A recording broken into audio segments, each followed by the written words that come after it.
The first step in any flash floor repair is to clean the surface and open up the pores of the concrete. You can achieve this with a grinder or a hammer drill.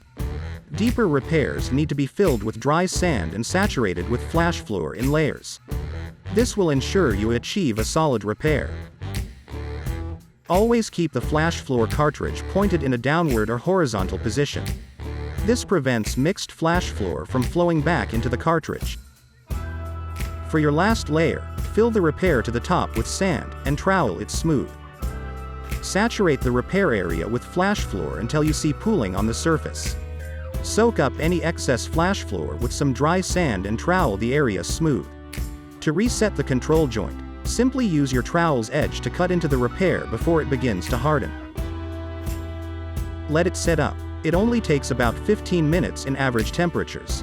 Once your repair has hardened, and you'd like to make it smoother, just use a rubbing brick or emery stone to sand it smooth.